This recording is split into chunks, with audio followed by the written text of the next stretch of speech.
저게 다야 라는 그런 노래가 있습니다. 그 가사를 보면 이런 노랫말이 나옵니다. 12살 때에 아버지는 나를 서커스에 데려가셨지. 지상 최대의 쇼, 광대와 코끼리와 춤추는 곰들, 핑크 타이즈를 신은 아름다운 아가씨가 내 머리 위로 높이 날았지. 그래서 나는 거기에 앉아 놀라운 구경거리를 보았어. 그런데 뭔가 빠진 듯한 느낌이랄까. 그게 뭔진 몰랐지만 서커스가 끝난 뒤 혼잣말을 했어. 저게 다야. 이런 노래 가사입니다. 서커스가 재미는 있었는데 뭔가 부족한 것이 있었다는 말입니다. 저게 단가. 그래, 저렇게 재미있는 것이 있는데 저게 단가. 뭔가 채워지지 않는 우리의 욕망이 있다는 것입니다. 전도서의 솔로몬도 똑같은 의문을 품었습니다. 모든 것을 다 경험한 후에 인생이 이게 단가? 아니면 뭐가 더 있을까? 이런 진지한 질문을 던지고 있습니다. 그래서 오늘 본문에서 전도자는 이렇게 말하죠. 내가 시험 삼아 한번 해보겠다는 거죠. 시험 삼아 너를 즐겁게 하리니 너는 낙을 누리라. 좀 재미있게 살고 싶다는 거죠. 뭔가 인생의 참된 의미와 참된 길을 찾기 위해서 재미있게 한번 살아봐야 되겠다. 쾌락을 누려봐야 되겠다. 이렇게 생각한 것입니다. 그러나 그는 바로 결론을 내립니다. 보라, 이것도 헛되도다.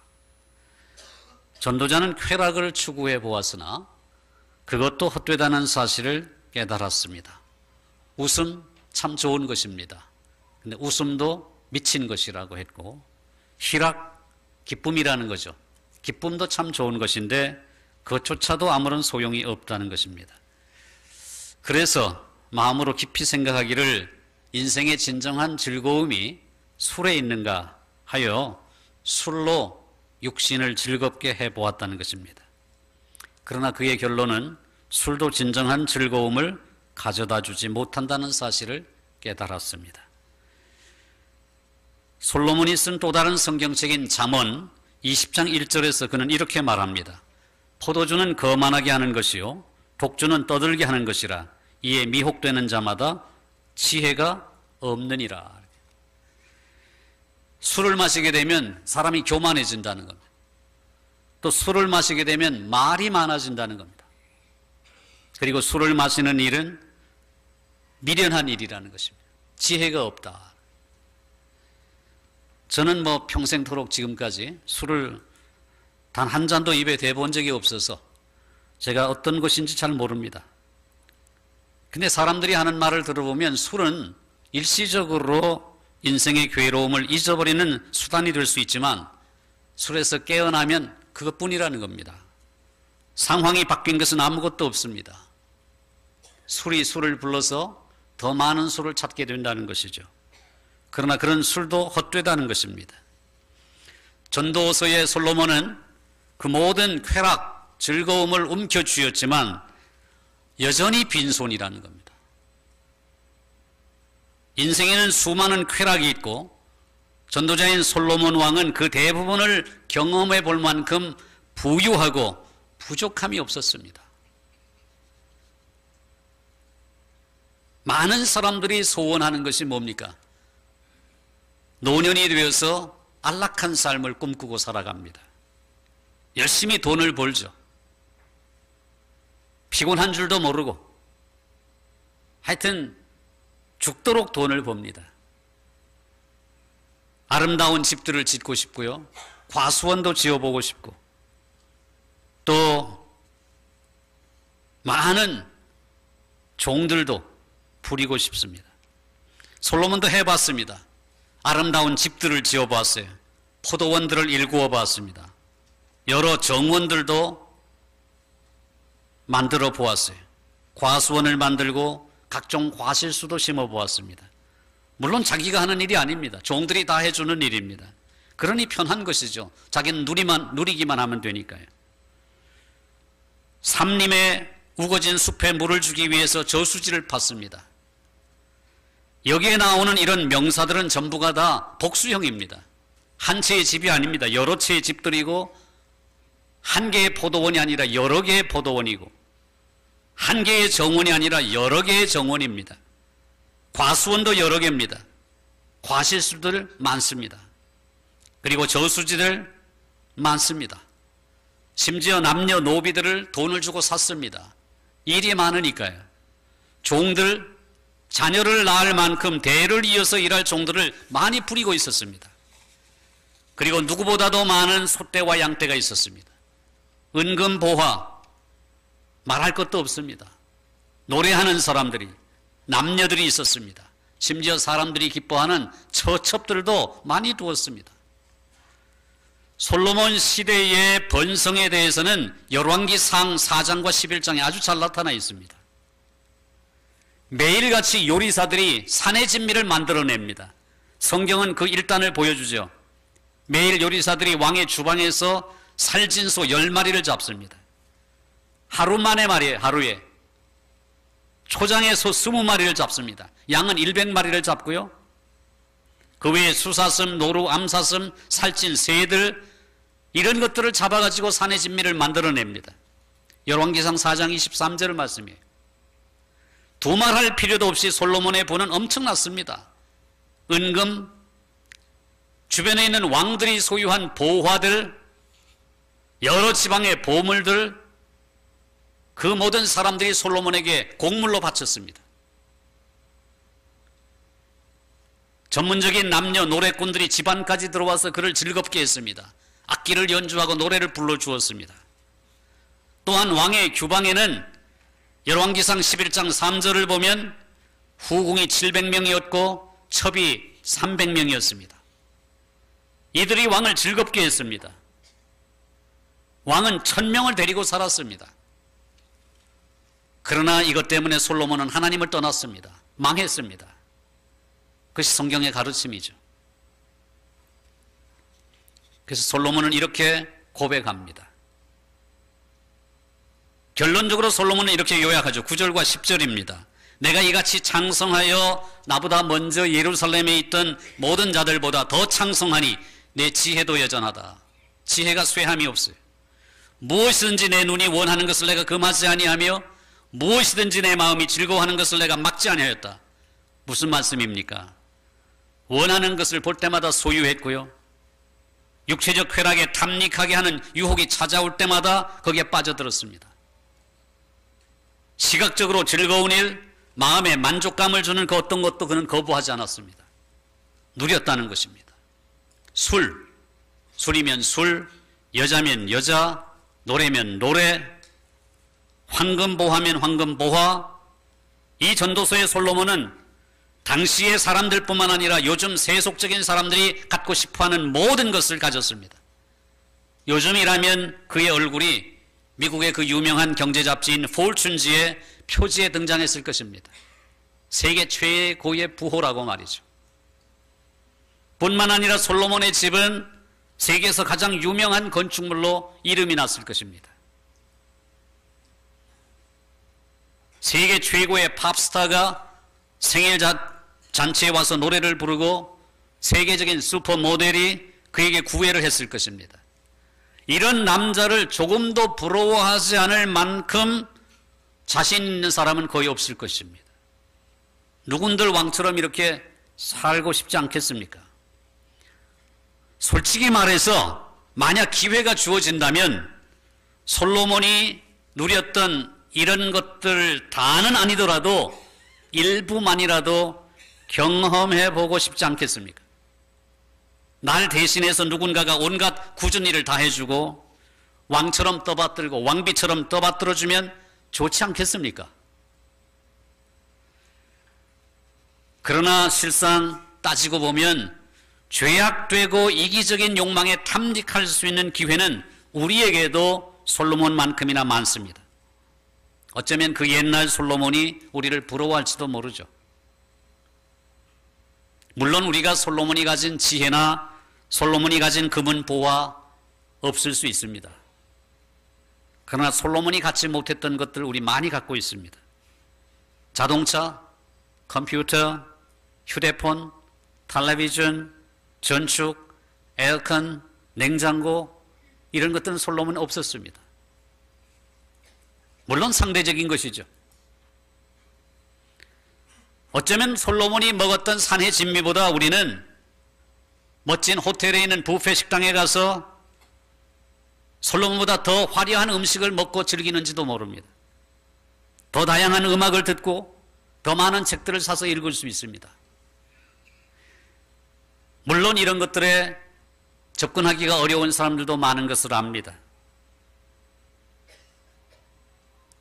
그러나 우리가 이런 것들을 누린다고 해서 만족합니까? 절대로 그렇지 않습니다. 여전히 더 많은 것을 원합니다. 이상하게도 현대인들은 만족을 모릅니다. 많이 가지면 가질수록 더 많은 것을 원하고 부유하면 부유할수록 인색한 사람들이 많습니다. 물론 예외들도 있습니다. 진보의 역설이라는 책이 있습니다. 그 책의 부제는 어떤 것이냐면 우리는 왜 더 잘 살게 되었는데도 행복하지 않은가? 더 잘 살게 되었는데도 왜 행복하지 않은가? 이것이 그 책의 부제입니다. 그 책은 사실 우리가 더 많이 소유할수록 불행해진다는 사실을 보여줍니다. 진보의 역설. 발전하면 발전할수록 행복한 줄 알았는데 더 불행해진다는 겁니다. 어쩌면 그것이 지금 우리가 살고 있는 21세기가 왜 불안의 시대인지를 설명해 주는 것일지도 모릅니다. 과거 어느 때보다 더 많은 사람들이 정신질환과 싸우고 있습니다. 그렇지 않습니까? 요즘 우리 시대에 정신질환자들이 많습니다. 행복지수라는 것이 있습니다. 영국의 심리학자 로스웰과 인생상담사인 코언이 만들어낸 2002년에 발표한 행복지수가 대표적입니다. 로스웰과 코언은 인생관, 적응력, 유연성 등의 개인적인 특성을 나타내는 P는 퍼스널의 첫 글자입니다. 그리고 건강, 돈, 인간관계 이런 생존 조건을 가리키는 E는 existence, 존재라는 말의 첫 글자입니다. 그리고 우리 인생에는 저급한 욕구보다도 고상한 욕구가 있다는 겁니다. 야망, 자존심, 기대, 유머 이와 같은 고차원적인 상태를 의미하는 H, higher order의 첫 글자입니다. 이 세 가지 요인에 의해서 행복지수가 결정된다. 그렇게 주장했습니다. 이들은 이 세 가지 요인 중에서도 생존 조건인 E가 다시 말하면 건강, 돈, 인간관계가 개인적인 특성인 P보다 5배나 더 중요하고 보다 높은 차원의 것들이 낮은 차원의 것들보다 3배나 더 중요한 것이라고 판단해서 행복지수를 만들어내는 공식을 만들어냈습니다. 행복지수는 P 더하기 E의 5배를 곱하고 H의 3배를 곱한 것을 다 더해주면 저게 행복지수라는 겁니다. 복잡한 것 같아도 굉장히 쉬운 공식입니다. 저급한 욕구보다 고등한 욕구가 3배나 더 행복을 만들어내고 또 그런 것들보다도 오히려 돈, 건강, 인간관계 이와 같은 것이 5배나 더 중요하다는 겁니다. 쉽게 말하면 건강하면 행복하고요. 돈 많으면 행복하고 인간관계가 원만하면 행복하다는 겁니다. 이게 바로 로스웰 코언이라는 사람이 만드는 행복지수의 공식입니다. 행복지수에 가장 큰 영향을 미치는 것은 역시 건강과 돈, 인간관계라는 말입니다. 설득력이 있는 거죠. 건강을 잃으면 행복하지 않습니다. 돈 없으면 행복하지 않습니다. 인간관계 틀어지면 행복하지 않습니다. 그러니까 맞는 말일지도 모릅니다. 매년 3월 20일이 세계 행복의 날입니다. 저도 이번에 설교를 준비하면서 처음 알았습니다. 유엔에서는 이 행복의 날을 기준으로 해서 세계 행복 보고서라는 것을 냅니다. 거기에는 세계에서 가장 행복한 나라의 순위를 발표합니다. 어떤 나라가 제일 행복할까요? 우리는 뭐 방글라데시 이런 나라들을 생각하고 있지만 사실 그렇지 않아요. 이 유엔에서 발행하는 세계 행복 보고서를 따르면 세계에서 가장 행복한 나라는 핀란드입니다. 1위가 핀란드, 2위가 노르웨이, 3위가 덴마크, 4위가 아이슬란드, 5위가 스위스, 6위가 네덜란드, 7위가 캐나다, 8위가 뉴질랜드, 9위가 스웨덴, 10위가 호주입니다. 모두가 잘 사는 나라입니다. 우리나라는 57위에 이름을 올렸습니다. 그러나 이러한 유엔의 보고서와 정반대되는 보고도 있습니다. 우리가 흔히 알고 있는 그 상식처럼 말이죠. 방글라데시, 세계에서 가장 가난한 나라지만 행복지수가 높다는 겁니다. 중국과 미얀마 사이에 산악국가인 부탄, 그리고 히말라야가 있는 네팔, 아프리카의 나이지리아, 중미인 코스타리카, 이런 나라들의 행복지수가 월등히 높다는 겁니다. 가난하지만 앞에 보고서와 정반대되죠. 대개 사람들은 잘 사는 부자가 행복지수가 높은 줄 압니다. 그러나 그렇지 않습니다. 행복지수는 사실 객관적인 조건에 의해서 좌우되는 것이 아니라 주관적인 마음에 의해서 좌우됩니다. 남들이 저 사람 저렇게 많은 것을 가졌으니까 행복할 거야, 천만의 말씀입니다. 그런 객관적인 조건이 행복을 만들어내는 것이 아니라 스스로가 행복하다고 느껴야 행복한 것입니다. 내노라는 권력자들, 세계에서 유명한 인사들, 세상이 부러워하는 재벌들 왜 자살합니까? 왜 자살합니까? 그러한 것들이 행복을 만들지 못한다는 사실을 웅변적으로 우리에게 증거해 주는 것입니다. 어떤 사람은 행복지수를 또 달리 만들어냅니다. 소유와 욕망 사이의 관계라는 것.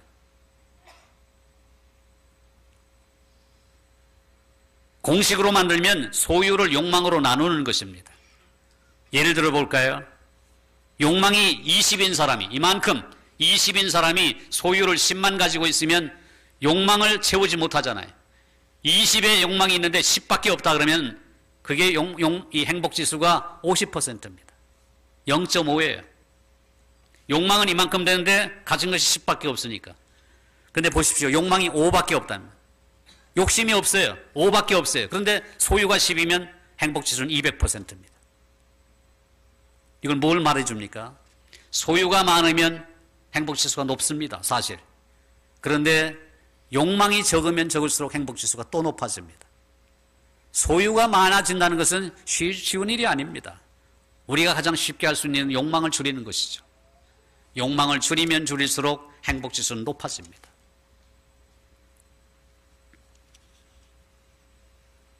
가난한 사람일수록 소유가 적지만 욕망이 적습니다. 그러나 부유할수록 소유가 많긴 하지만 욕망은 그보다 훨씬 더 큽니다. 그래서 부유한 사람들이 덜 행복한 것입니다.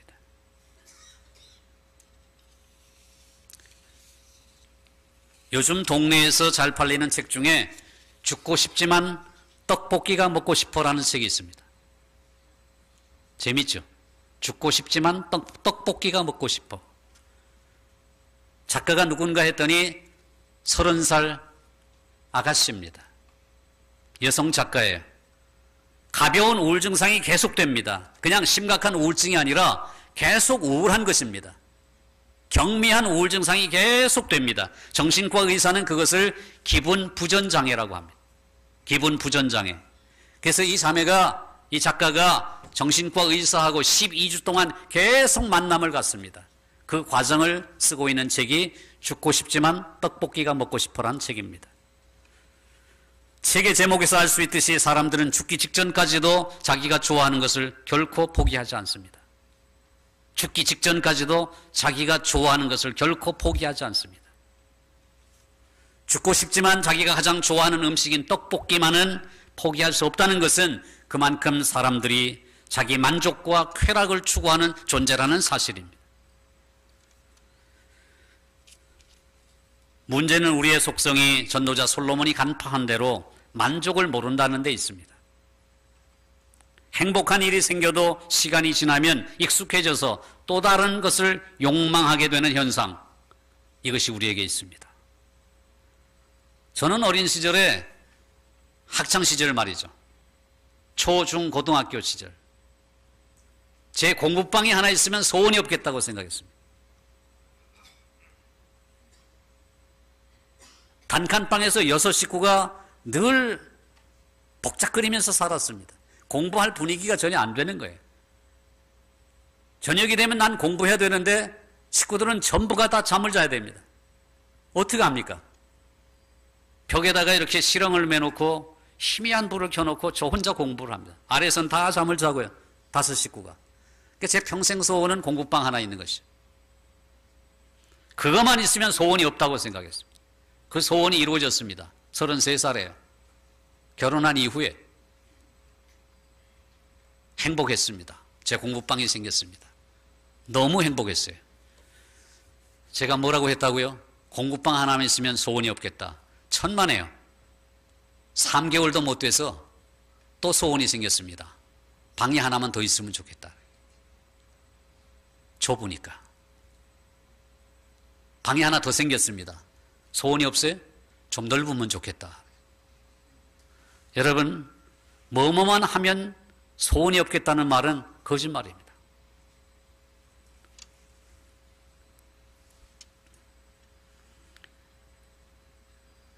우리의 생활 수준은 알코올이나 마약과 비슷해서 새로운 행복을 경험하게 되면 그것을 유지하기 위해서 더 많이 가져야 됩니다.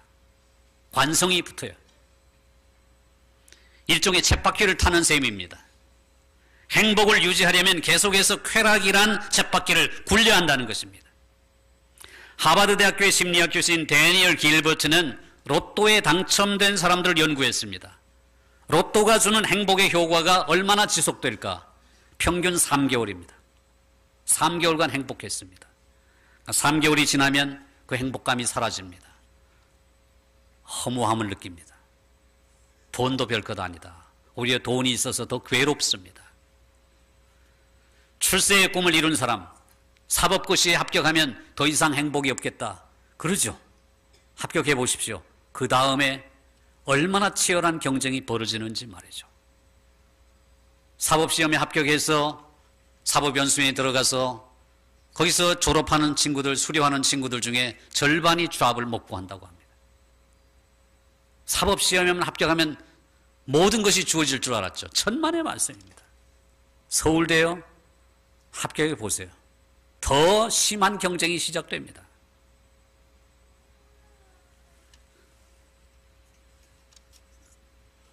불행하게 생각하는 사람들은 자기가 세상에서 가장 불행하다고 생각합니다. 그리고 그 불행은 거두어지지 않을 거라고 생각합니다. 그러나 이 데니얼 길버트 교수는 불행하다고 느끼는 사람들도 마찬가지로 평균 3개월 정도가 지나면 다시 웃을 수 있다는 사실을 발견했습니다. 너무 힘들죠.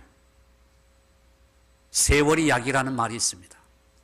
시간이 흐르다 보면 아픈 상처도 보듬어지고 치유가 됩니다. 그리고 웃음기를 잃었던 사람이 웃음기를 찾게 되고요. 새로운 소망을 붙잡게 됩니다. 이것이 바로 쾌락의 쳇바퀴입니다. 쾌락 여행을 오래 떠난 이 솔로몬은 그 후유증을 알았습니다. 그래서 이렇게 결론을 내립니다. 2장 11절이죠. 그 후에 내가 생각해 본즉 내 손으로 한 모든 일과 내가 수고한 모든 것이 다 헛되어 바람을 잡는 것이며 해 아래서 무익한 것이로다. 술도 마셔봤어요. 여자들도 1000명이나 거느리고 살아봤어요. 집도 지어봤어요. 산의 진미를 먹어봤어요. 안 해본 것이 없어요. 근데 그 모든 것이 헛되고 바람 잡는 것이라는 거예요. 전도자가 생각해봤다는 말은 직접 경험해봤다는 말입니다. 히브리 말의 파나흐가 직접 경험하다, 목격하다 이런 단어입니다. 솔로몬은 이런 쾌락들을 직접 경험해 본 거예요. 그래서 우리에게 이렇게 말하고 싶습니다. 내가 먼저 해봤더니 아무것도 아니더라. 그렇게 그것 가지고 마음 쓰지 마라. 여러분, 저는 이런 생각을 합니다. 돈 벌고 싶죠. 돈 많으면 좋겠죠. 그렇습니다. 돈이 주는 쾌락은 강도가 큽니다. 그런데요, 평생 돈을 쫓아서 계속 돈 벌고 죽도록 일을 해서 돈을 벌어서 덜커덕 병에 걸린다고 생각해 보십시오. 그 돈을 쓸 기회도 잃어버립니다. 덜커덕 병에 걸렸, 평생 자기가 쫓아오던 것이 뭔가, 내가 뭐 때문에 지금 이렇게 살았는가 후회가 되지 않겠습니까? 돈, 뭐니 해도 뭐니가 최고야. 따라가다가 결국 나중에 덜커덕 병이 걸리거나 어려움이 생겨가지고 그 돈을 쓸 기회도 상실해버린다면 무엇 때문에 살아왔는가 한탄스럽지 않겠습니까? 앞에서 잠시 소개했던 미국의 유명한 가수의 노랫말처럼 이게 단가? 내 인생이 고작 이것 때문에 내가 이렇게 밤잠도 설쳐가면서 몸을 상해가면서 이렇게 내가 일을 해왔던가, 그런 생각이 들지 않겠습니까? 다 허망한 것이죠. 근데 전도자가 인생은 정말 허망하고 무익하다는 말을 함으로써 기대하는 바가 있습니다. 그것이 뭐냐면 하나님을 믿고 예수님을 믿는 우리에게는 그게 다가 아니라는 사실입니다. 뭔가 또 다른 것이 있다는 거예요. 우리가 해 아래에서 주는 모든 쾌락이 결국 우리의 영혼을 만족시킬 수 없다는 사실을 발견할 때 우리는 이 세상 너머를 바라보게 됩니다. 이 세상 것이 나를 만족시킬 수가 없구나라는 사실을 깨닫는 순간 우리는 이 세상 너머의 세계를 바라보는 것입니다. 우리의 채워지지 않는 갈망은 우리가 하나님께서 주시는 기쁨을 누리도록 지음받았다는 사실을 발견하게 합니다. 우리가 세속의 쾌락에서 영원한 만족을 발견할 수 있다면 하나님에 대한 우리의 필요는 결코 보지 못할 것입니다. 그렇죠? 세상에서 모든 것이 다 만족스럽다면 하나님 필요 없습니다. 하나님 발견하지 못하는 거죠. 근데 솔로몬이 뭐라고 합니까? 세상의 것 아무것도 아니라는. 그러므로 하나님을 발견하게 되는 거죠. 그래서 C.S. 루이스는 우리의 욕망이 충족되지 않는 실망감 덕분에 하나님은 필연적으로 존재할 수밖에 없다고 말했습니다.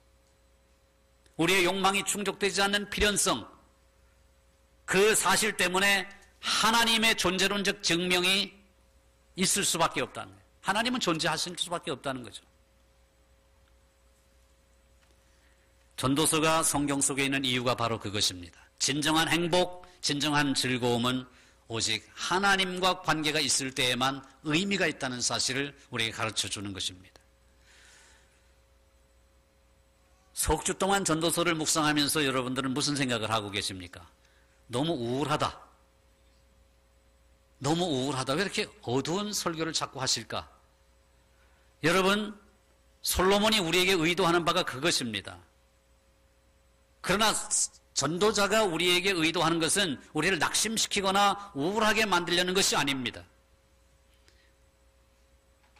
우리를 다시 하나님께로 온전하게 인도하기 위한 것이란 말이에요. 우리는 이 세상을 위해서 지음받은 존재가 아니라 또 다른 세상을 위해서 지음받은 존재라는 사실을 우리에게 웅변적으로, 역설적으로, 반어법적으로 우리에게 강조하고 있는 것입니다. 의미 있는 인생을 살려면 어떻게 해야 되는가를 가르쳐주고 있는 거예요. 하나님을 떠난 모든 것은 의미가 없다는 거예요. 쾌락은 거기에, 쾌락이 있는 그곳에 하나님께서 계실 때에만 안전하고 완전합니다. 그래서 다윗은 시편 16편 11절에서 이렇게 말씀합니다. 주께서 생명의 길을 내게 보이시리니 주의 앞에는 충만한 기쁨이 있고 주의 오른쪽에는 영원한 즐거움이 있나이다. 주님 외에는 영원한 즐거움이 없다. 참된 만족이 없다. 모든 쾌락은 하나님의 선물로 받을 때에만 의미가 있다는 것입니다. 우리가 일하는 것도 하나님과 관련이 있을 때 거기에 보람이 있습니다. 골로새서 3장 23절 말씀입니다. 무슨 일을 하든지 마음을 다하여 주께 하듯 하고 사람에게 하듯 하지 말라. 우리가 세속적인 직업을 가지고 일을 할 때에도 주님께 하듯이 하면 거기에 감사함이 있고 보람이 있다는 것입니다. 그저 돈 벌기 위해서 세상적인 쾌락을 누리기 위해서 하다 보면 허망하다는 거예요. 음식을 먹는 것도요, 감사함이 있을 때 거기에 참된 즐거움이 있습니다. 디모데전서 4장 3절부터 5절까지 말씀입니다. 어떤 음식물은 먹지 말라고 할 터이나 음식물은 하나님이 지으신 바니 믿는 자들과 진리를 아는 자들이 감사함으로 받을 것이니라. 하나님께서 지으신 모든 것이 선함에 감사함으로 받으면 버릴 것이 없나니 하나님의 말씀과 기도로 거룩하여짐이라. 음식을 대할 때 하나님의 말씀과 기도로 거룩해진다는 사실을 깨닫고 주신 음식이 하나님의 선물임을 알아 하나님 앞에 감사하는 것입니다. 꺼끌꺼끌한 그런 음식이라고 할지라도, 기름진 음식이 아니라 할지라도, 투박한 음식이라고 할지라도 하나님의 선물임을 깨달아 감사할 때에 거기에 기쁨이 있다는 것입니다. 우리의 투자는 어떻습니까? 돈 말이죠. 영원한 수익이 보장된 하나님 나라에 투자된 금은 보화, 거기에 참된 기쁨이 있고 의미가 있고 즐거움이 있다고 말씀합니다. 마태복음 6장 19절과 20절입니다. 너희를 위하여 보물을 땅에 쌓아두지 말라. 거기는 좀과 동록이 해하며 도둑이 구멍을 뚫고 도둑질하느니라. 오직 너희를 위하여 보물을 하늘에 쌓아두라. 거기는 좀이나 동록이 해하지 못하며 도둑이 구멍을 뚫지도 못하고 도둑질도 못하느니라. 여러분, 돈도요, 하늘에 쌓아두면 안전할 뿐만 아니라 기쁨이 있다는 것입니다. 음악이나 노래도 하나님을 향하여 찬양할 때 거기에 진정한 기쁨이 있습니다. 이사야 43장 21절 4321 어떤 말씀이죠? 이 백성은 내가 나를 위하여 지었나니 나를 찬송하게 하려 함이니라. 하나님께서 지으신 목적이 우리를 통해서 음악을 통하여 영광 받으시기 위한 것이라는 겁니다. 음악도 하나님과 결부될 때, 하나님의 영광을 찬미할 때 의미가 있다는 것이죠. 기쁨이 있다는 것입니다. 여러분, 성적인 친밀함도요, 성적인 친밀함, 부부간의 성적인 관계 말이에요. 평생 사랑의 언약으로 맺어진 한 남자와 한 여자 사이에 배타적으로 나누어질 때, 어떤 다른 사람도 끼어들지 않고 오직 한 남자가 한 여자를 만나 가정을 이루어서 배타적으로 이루어질 때에 그 성적인 연합은 참된 즐거움을 선사한다는 거예요. 부부 외에 다른 사람이 끼어들면 그것은 진정한 즐거움이 아니라 그것은 망하는 것입니다. 아가서 2장 2절과 3절입니다. 여자들 중에 나의 사랑하는 자는 가시나무 가운데 백합화 같다. 여자들 중에 나의 사랑하는 자는 숲풀 가운데 사과나무 같다. 남자들 중에 나의 사랑하는 자는 숲풀 가운데 사과나무 같구나. 내가 그 그늘에 앉아서 심히 기뻐하였고 그 열매는 내게 달았다. 제가 결혼식 주례할 때 자주 인용하는 성경 구절입니다. 그저 아내가 백합화 같고 남편이 사과나무 같다. 하나님 맺으신 짝이라고 생각하고 그 안에 사랑을 나눌 때에 거기에 진정한 기쁨과 만족이 있다는 것입니다. 이 세상의 많은 책들은 사실 우리를 피곤하게 합니다. 저도 수많은 책들을 읽지만 피곤할 때가 많아요. 그런데요, 하나님의 말씀인 성경은 우리에게 진정한 즐거움을 더해줍니다. 영원한 즐거움 말이에요. 거기에 생명이 있고 능력이 있습니다. 시편 19편 9절과 10절입니다. 여호와를 경외하는 도는 정결하여 영원까지 이르고 여호와의 법도 진실하여 다 의로우니 금 곧 많은 순금보다 더 사모할 것이며 꿀과 송이꿀보다 더 달도다. 하나님의 말씀인 성경을 읽으면 꿀송이보다 더 달다는 거예요. 큰 만족감과 기쁨을 준다는 거예요.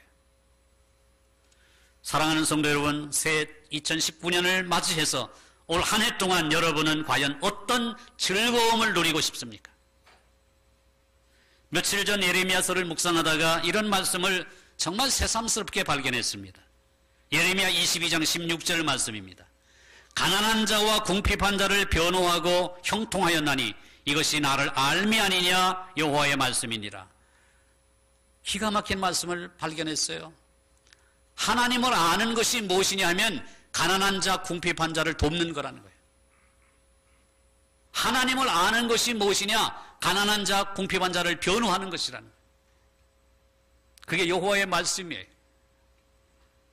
돈을 움켜쥐는 것보다 가난하고 궁핍한 자와 나누어 주는 것이 하나님을 아는 것이라는 거예요. 하나님을 아는 사람은 거기에서 기쁨을 찾는다는 거예요. 움켜쥐음으로 기쁨을 찾는 것이 아니라 베풀므로, 가난한 자에게, 궁핍한 자에게 줌으로 거기에서 기쁨을 누린다는 거예요. 학개서 1장 7절과 9절은 이렇게 말합니다. 만군의 여호와가 말하노니 너희는 자기의 행위를 살필지니라. 너희는 산에 올라가서 나무를 가져다가 성전을 건축하라. 그리하면 내가 그것으로 말미암아 기뻐하고 또 영광을 얻으리라. 여호와가 말하였느니라. 너희가 많은 것을 팔았으나 도리어 적었고 너희가 그것을 집으로 가져갔으나 내가 훅 하고 불어버렸느니라. 나 만군의 여호와가 말하노니 이것이 무슨 까닭이냐? 내 집은 황폐하였으되 너희는 각각 자기의 집을 짓기 위하여 빨랐습니다. 학개 선지자는 포로 후 선지자죠. 바벨론에서 포로 후에 돌아온 이스라엘 백성들에게, 유다 백성들에게 하나님의 말씀을 전했던 선지자입니다. 성전이 황폐했어요. 70년이나 지났으니까요. 다시 세워야 되잖아요. 근데 포로에서 귀환한 이스라엘 백성들이 어떻게 했어요? 성전은 내버려두고 자기 집만 빨리 재건한 거예요. 자기 집을 짓는 데만 최선을 다한 거예요. 학개 선지자가 화가 난 거죠. 내 집은 황폐했으되 너희는 각기 자기 집을 짓기 위해 빨랐다. 자기 집을 위해 쓰는 데는 빠른 사람보다 하나님의 집을 위해 헌신하는 사람에게 더 참된 기쁨이 있고 만족이 있다는 거예요. 하나님이 그것을 더 기뻐하신다는 거예요. 사랑하는 성도 여러분, 하나님께서는 우리에게서 쾌락을, 즐거움을, 기쁨을 빼앗아 가시는 분이 아닙니다. 우리에게서 그 어떤 즐거움도 빼앗아 가지 않습니다. 오히려 더 많이 주시려고 하는 거예요. 하나님 안에서 만족하는 법을 배우고 나면 그분의 모든 선물이 가장 선한 것이 되며 가장 즐거운 것이 됩니다. 피조 세계에 있는 하나님의 선물은 내가 소유자가 아니라 하나님께서 맡겨주신 청직이라는 사실을 깨달을 때에 참된 기쁨을 누리게 됩니다. 다행히도 의미 있는 쾌락을 누리기 위해서 우리가 솔로몬만큼 부유하거나 솔로몬만큼 지혜로울 필요는 없습니다. 단지 우리 주변 세상에 있는 것을 사랑 많으신 하나님께서 내게 맡겨주신 것이구나, 하나님의 선물로 받아들이고 예수 그리스도의 이름으로 하나님께 자족하는 마음으로 감사하기만 하면 됩니다. 자족하는 마음으로 감사하는 것, 그것이 바로 참된 즐거움이 됩니다. 내게 있는 것이 다른 사람과 비교해서 적다고 해도 자족하는 마음으로 감사하다 하고 하나님께 예수 그리스도의 이름으로 감사할 때 우리의 인생에는 참된 만족과 즐거움이 있다는 사실을 믿으시기를 축원합니다. 우리 서로에게 이렇게 인사합시다. 주 안에서 즐겁게 삽시다. 한 번 더 인사합니다. 주 안에서 즐겁게 삽시다. 중요한 것은 이것입니다. 주 안에서, 주님 안에서 참된 즐거움을 누리며 사시는 여러분 되시기를 주 이름으로 축원드립니다.